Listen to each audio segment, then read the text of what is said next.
Hey everyone, welcome back to my channel. Today I wanted to share a personal reflection on something that has profoundly impacted my life. Once I realized this one thing, everything else changed for me. Let me explain. If there's one regret that I have, it's that I spent much of my 20s delaying or ignoring the things that truly spoke to my soul.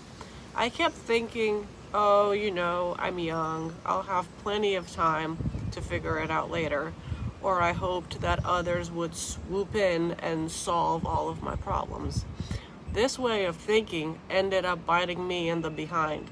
I ended up being surrounded by people like me who were also not living up to their fullest potential. We were all essentially distracting each other from the things that we really cared about. If you're anything like me, you might have also avoided pursuing your big goals because they seemed too hard or even impossible to accomplish. But here's what I've learned. Life will be hard no matter what you choose to do or not do. Let me give you some examples to show you what I mean.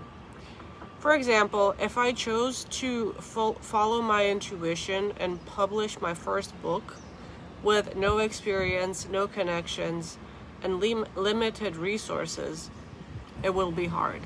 If I ignore my intuition and convince myself that my 9-to-5 job is enough to keep me creatively engaged, life will also be hard.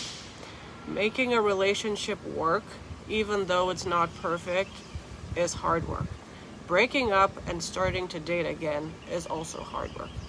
Investing money in an old car that barely works is hard. Having car payments on a new car is also hard. Stepping into the spotlight and allowing myself to be seen and vulnerable is hard. Playing small and staying stuck inside of my comfort zone is also hard. I think you get the idea.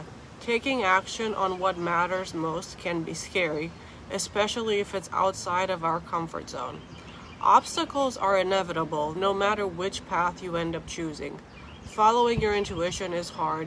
Not following your intuition and making decisions based on logic is also hard because you'll be left wondering, what if?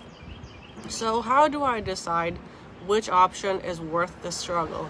The first step for me personally is connecting to the big why, reminding myself what that is.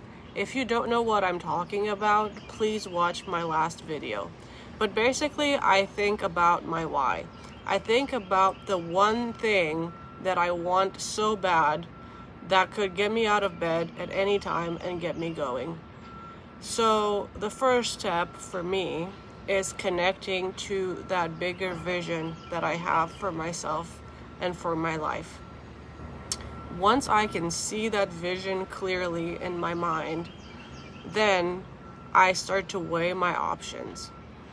If I can't decide which option is worth pursuing, I ask myself which option might bring me closer to the person that I want to become.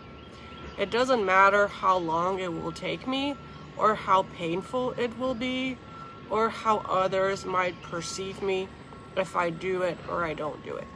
For example, packing my bags and moving to the US, buying my first apartment, getting my first book published on Amazon with zero help and zero connections, filming this YouTube video, these are all part of a bigger vision that I have for myself. I don't see either one of them as the end goal in itself or the final destination. To me, they are all baby steps that could potentially lead me to my big why. Now, were these things easy to do? No, not particularly. Was I scared about what others will think of me when I did these things? Yes. Each action was scary, but I chose to listen to my intuition and take the leap. I decided that this is something hard worth pursuing. I chose my hard, and to me, it was worth it. If this topic was interesting to you, I wanted to let you know that I wrote a new book called The Immigrant Journey: How to Make the Most of Your Life in a New Country. You can find a link to my book in the description box below. Thank you for watching, and I'll see you in the next video.